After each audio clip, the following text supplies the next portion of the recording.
Good morning दोस्तों, उत्साह academy के डिजिटल प्लेटफॉर्म पर आपका हार्दिक स्वागत, अभिनंदन। और उत्साह एकेडमी के यूट्यूब चैनल पर जो सीरीज चलाई जा रही है PPQ यानी प्रीवियस पेपर्स क्वेश्चंस, जो हम पहले के एग्जाम में आए हुए क्वेश्चन है उनको सॉल्व कर रहे हैं, जिसमें रोज मात्र हम 15 क्वेश्चन पे चर्चा करते हैं। और इससे आपके जो आगामी एग्जाम है उनको लेकर आपकी जो शंकाएं हैं वो दूर होगी कि किस तरह के क्वेश्चन आ रहे हैं। तो देखिए मित्रों, पहला क्वेश्चन क्या है आज का। भारत छोड़ो आंदोलन के संचालन हेतु आजाद मोर्चा, आजाद मोर्चा,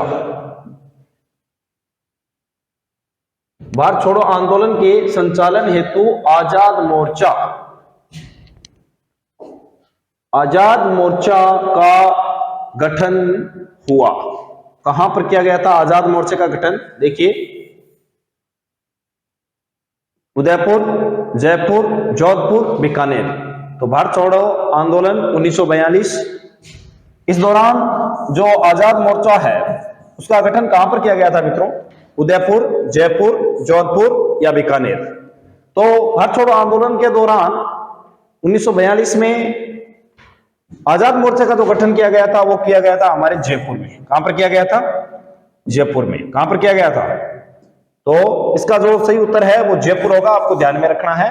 और भारत छोड़ो आंदोलन जो 1942 में हमारे शुरू होता है, करो या मरो का नारा इसमें गांधी जी ने दिया था, और आजाद मोर्चे का जो गठन है वो हमारे जयपुर से इसका किया गया था। ठीक है, अगला क्वेश्चन देखिए, 2 नंबर क्वेश्चन क्या है। राजस्थान की रियासतों के एकीकरण के समय जोधपुर राज्य का महाराजा कौन था? तो देखिए मित्रों, राजस्थान का जो एकीकरण है वो 7 चरणों में हुआ। कितने चरणों में हुआ? 7 चरणों में। और 7 चरणों में जब राजस्थान की 19 रियासतें और 3 ठिकाने, राजस्थान के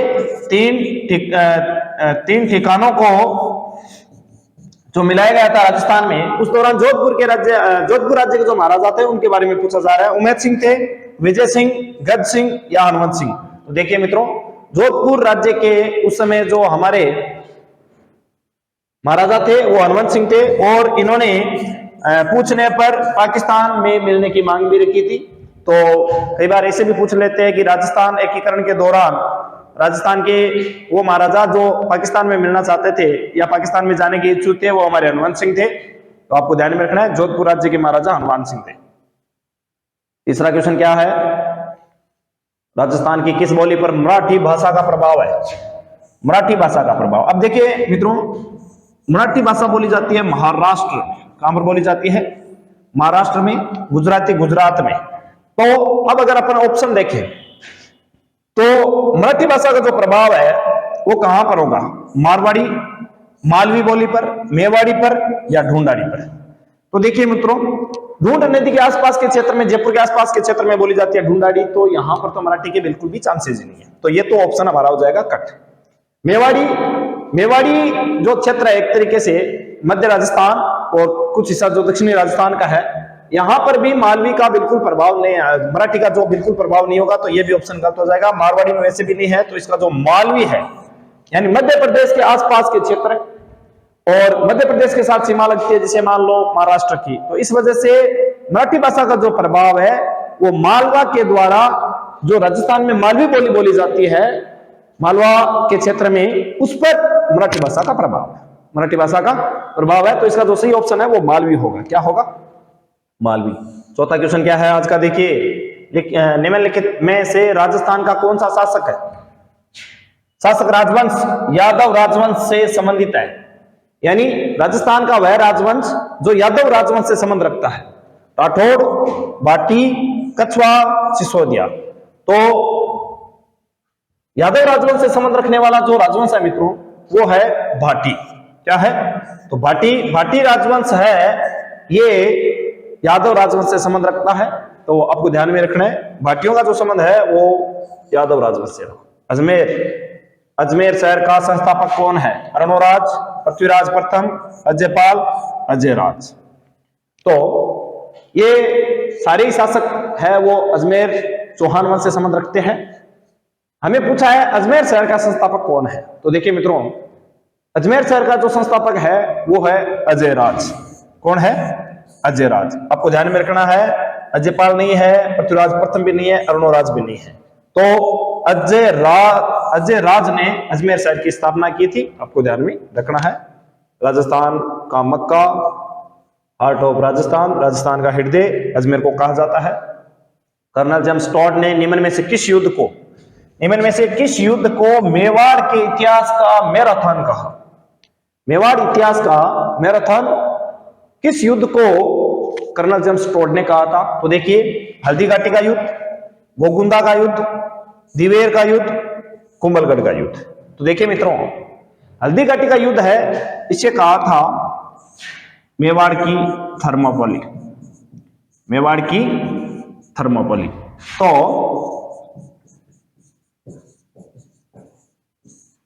यह ऑप्शन तो नहीं होना। बाकी कुंभलगढ़ का युद्ध, इसमें यह भी नहीं होगा, गोगुंदा का युद्ध भी नहीं है। तो इसका मेवाड़ का जो मैराथन कहा था वो कहा था दिवेर के युद्ध को। किस युद्ध को कहा था? दिवेर के युद्ध को। तो आपको ध्यान में रखना है, इसका जो सही उत्तर होगा, अब दिवेर के युद्ध को तो कहा मेवाड़ का मैराथन। क्या कहा? मेवाड़ का मैराथन। और हल्दी घाटी के युद्ध को कर्नल जेम्स टॉड ने कहा था मेवाड़ की थर्मोपली। आपको दोनों ही बातें ध्यान में रखनी है। हल्दी घाटी के युद्ध को तो कहा मेवाड़ की थर्मोपली, और दिवेर के युद्ध को कहा था मेवाड़ का मैराथन। ठीक है, अगला क्वेश्चन देखिए। आज का 7 नंबर क्वेश्चन क्या है? इस समाचार पत्र के माध्यम से विजय सिंह पथिक ने बिजोलिया किसान आंदोलन को भारत में चर्चित बनाया। देखिए मित्रों, विजय सिंह पथिक, जिनके बारे में हम लोगों ने पहले भी पढ़ा है, जिनका जो मूल नाम था वो भूप सिंह था। क्या था? भूप सिंह। और साधु सीताराम दास के कहने पर 1915 यानी 1915 में बिजोलिया किसान आंदोलन से जुड़े। बिजोलिया किसान आंदोलन से जुड़े किसके कहने पर? तो आपको ध्यान में रखना है, साधु सीताराम दास, साधु सीताराम दास के कहने पर ये इस आंदोलन से जुड़े। और बिजोलिया किसान आंदोलन को चर्चा में विजय सिंह पथिक द्वारा लाया गया। उस दौरान उन्होंने किस पत्र का सहारा लिया?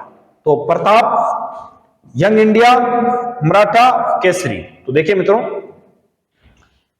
यंग इंडिया जो है ये गांधी जी द्वारा चलाया गया अखबार था, इसका सहारा नहीं लिया। मराठा ये भी नहीं है। केसरी वर्धा से निकाला गया, ये भी नहीं है। तो प्रताप वह अखबार था जिसने बिजोलिया किसान आंदोलन को चर्चा में, पूरे राष्ट्र में, पूरे भारतवर्ष में इसको चर्चा में लेके आने वाला। और ये जो समाचार पत्र है मित्रों, ये कानपुर से निकलता था। कहां से निकलता था? कानपुर से। और गणेश विद्यार्थी इसको वहां से संपादित करते थे, गणेश विद्यार्थी किंकर। ठीक है, तो आपको सारी बातें ध्यान में रखनी है। प्रताप समाचार पत्र को निकालने वाले गणेश विद्यार्थी थे। कहां से संचालित होता? कानपुर, यूपी से। और राजस्थान के बिजोलिया किसान आंदोलन को चर्चा में लाने में प्रताप जो अखबार है इसका बहुत बड़ा योगदान रहा। और विजय सिंह पथिक के द्वारा ये सारा कार्य है वो किया गया था। तो आपको ध्यान में रखना है, जो प्रताप अखबार है वो था। भारतीय मिशन आदित्य L1 का संबंध निम्न में से किससे है? सूर्य से है, बृहस्पति से है, मंगल से है, या चंद्रमा से है? तो देखिए मित्रों, भारतीय मिशन आदित्य L1 का जो संबंध है वो सूर्य से है। किससे है? सूर्य से। आपको ध्यान में रखना है, इसका संबंध है वो सूर्य से है। भारतीय मिशन आदित्य L1 का संबंध है वो सूर्य से है। ठीक है, अगला क्वेश्चन देखिए। भारत की पहली जैव मीथेन आधारित बस को किस भारतीय कंपनी द्वारा लॉन्च किया गया? टाटा, आयसर, बजाज या महिंद्रा? कौन सी कंपनी है जिसने पहले जैव मीथेन आधारित बस को, यानी मीथेन गैस से बस को जो चलाया जा सके, ये कौन सी कंपनी ने किया है? तो टाटा कंपनी ने। किसने किया है? टाटा कंपनी ने। ये दो भारत जीके से क्वेश्चन आ गए मित्रों। ये देखिए, राजस्थान में थोक मूल्य सूचकांक, राजस्थान में थोक मूल्य सूचकांक के लिए निम्न में से किसे आधार वर्ष माना जाता है? तो थोक मूल्य सूचकांक के लिए राजस्थान में आधार वर्ष किसको माना जाता है? 1999, 2000, 2009, 9-10, 2011-12 या 2004-5? तो थोक मूल्य सूचकांक के लिए राजस्थान में जो आधार वर्ष है वो कौन सा है, इसकी हमें पहचान करनी है। तो देखिए मित्रों, राजस्थान में थोक मूल्य सूचकांक के लिए जो आधार वर्ष है वो है 1999, 2000। 1999, 2000 इसका जो सही उत्तर होगा वो होगा 1999 2000। तो राजस्थान में थोक मूल्य सूचकांक के लिए जो आधार वर्ष है वो आपको ध्यान में रखना है 1999 2000। निम्न में से किस केस में अविका कवच बीमा योजना प्रभावी है? इनमें से किस केस में, यानी जो अविका कवच बीमा योजना है वो इनमें से किसको लेकर है वो शुरू की गई है? तो देखिए, भेड़ की अप्राकृतिक मृत्यु को लेकर, आग से घरेलू नुकसान को लेकर, वाहन को एक्सीडेंट क्षति को लेकर, या गेहूं की फसल को नुकसान से बचाने को लेकर ये योजना शुरू की गई। तो देखिए मित्रों, अविका जो कवच बीमा योजना है, ये भेड़ों की जो अप्राकृतिक मृत्यु हुई, यानी भेड़ों की अप्राकृतिक मृत्यु को लेकर यह योजना शुरू की गई थी। तो अविका कवच बीमा योजना का जो संबंध है मित्रों, वो भेड़ की अप्राकृतिक मृत्यु को लेकर है। बाकी ये तीनों ही ऑप्शन गलत हो जाएंगे, तो आपको ध्यान में रखना है भेड़ की जो अप्राकृतिक मृत्यु को लेकर जो योजना शुरू की गई थी वो की गई थी अविका कवच बीमा योजना। तो इसे कौन से पशु से अगर पूछे, कौन से पालतू जानवर से इसका संबंध है, तो भेड़ से है। और भेड़ों की जो अप्राकृतिक मृत्यु होने लगी थी उसको लेकर इस योजना को शुरू किया गया था। अगला क्वेश्चन, आज का 12 नंबर क्वेश्चन क्या है? केंद्रीय सिंचाई व शक्ति बोर्ड द्वारा निम्न में से किस राज्य के विद्युत बोर्ड को 2018 में सर्वश्रेष्ठ कार्यरत पावर ट्रांसमिशन यूटिलिटी पुरस्कार दिया गया? 2018 में सर्वश्रेष्ठ कार्यरत पावर ट्रांसमिशन यूटिलिटी पुरस्कार दिया गया मेघालय को, राजस्थान को, हिमाचल प्रदेश या पंजाब? तो देखिए मित्रों, 2018 का जो सर्वश्रेष्ठ कार्यरत पावर ट्रांसमिशन यूटिलिटी जो पुरस्कार दिया गया था वो हमारे राज्य को दिया गया था, राजस्थान को। आपको ध्यान में रखना है, इसका जो सही उत्तर है वो राजस्थान। आज का 13 नंबर क्वेश्चन, अम्बेडकर महिला कल्याण पुरस्कार के साथ दी जाने वाली राशि कितनी है? अम्बेडकर महिला कल्याण पुरस्कार के साथ दी जाने वाली राशि कितनी है? 1,21,000 रुपए, 57,000 रुपए या 15 लाख रुपए? तो अम्बेडकर महिला कल्याण पुरस्कार के साथ कितनी राशि दी जाती है? तो मित्रों आपको ध्यान में रखना है, इसमें राशि दी जाती है वो दी जाती है 51,000 रुपए। कितने रुपए दिए जाते हैं? 51,000 रुपए दिए जाते हैं। आपको ध्यान में रखना है, अम्बेडकर महिला कल्याण पुरस्कार में 51,000 रुपए की राशि। अगला क्वेश्चन, राजस्थान के निम्न में से किस जिले में मुख्यमंत्री द्वारा देवनारायण पैनोरमा का शिलान्यास किया गया? अभी हाल ही में मित्रों देवनारायण जयंती पर राजस्थान में जो अवकाश रखा गया था, और देवनारायण जी जो है वो गुर्जर वंश से संबंध रखते हैं, गुर्जर जाति से वो संबंध रखते हैं। और बगड़ावतों में देवनारायण जी है वो प्रसिद्ध देव के रूप में माने जाते हैं। तो उनका जो पैनोरमा है राज्य सरकार ने वो कहां पर बनाया है, उसका शिलान्यास कहां पर किया है, ये पूछ रहे हैं। तो देखिए मित्रों, इसका जो ऑप्शन है वो है भीलवाड़ा, भरतपुर, दौसा और अजमेर। तो देवनारायण जी का जो पैनोरमा है वो बनाया गया है हमारे भीलवाड़ा में। कहां पर बनाया गया है? भीलवाड़ा में। और बगड़ावतों में जो भोज है वो देवनारायण जी के पिताजी थे, और पैनोरमा इनका है वो भीलवाड़ा में बनाया गया है। तो आपको ध्यान में रखना है, देवनारायण जी का जो पैनोरमा बनाया गया है वो भीलवाड़ा में बनाया गया है, और ये गुर्जर जाति से संबंध रखते हैं।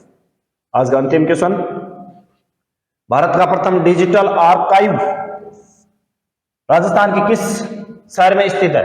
डिजिटल आर्काइव राजस्थान के किस शहर में स्थित है? बीकानेर, उदयपुर, जोधपुर या जयपुर? तो देखिए मित्रों, भारत का पहला जो डिजिटल आर्काइव है वो हमारे बीकानेर जिले में है। कहां पर है? बीकानेर जिले में। आपको ध्यान में रखना है, इसका जो सही उत्तर है वो बीकानेर होगा। भारत का प्रथम डिजिटल आर्काइव राजस्थान के बीकानेर शहर में है। तो ये थे आज के हमारे 15 क्वेश्चन। देखिए मित्रों, ये जो क्लासेस चलाई जा रही है ये जो क्लासेस हमारे पूर्व के जो एग्जाम है जिनमें ये क्वेश्चन पूछ लिए गए हैं उनको हम रिवीजन कर रहे हैं वापस, ताकि हमारे ये ध्यान में रहे कि एग्जाम में किस तरह के क्वेश्चन पूछे जाते हैं, और बार बार यही क्वेश्चन रिपीट होकर एग्जाम में आते रहते हैं मित्रों। और इससे हमें ये भी ध्यान में रहता है कि जो बोर्ड है उनका पूछने का जो एग्जाम में प्रश्न पूछने का जो लेवल है वो क्या हो सकता है। तो ऐसी और बहुत सारी क्लासेस देखने के लिए आप उत्साह एकेडमी का जो यूट्यूब चैनल है उसको लाइक करें, शेयर करें, सब्सक्राइब करें। धन्यवाद, थैंक यू।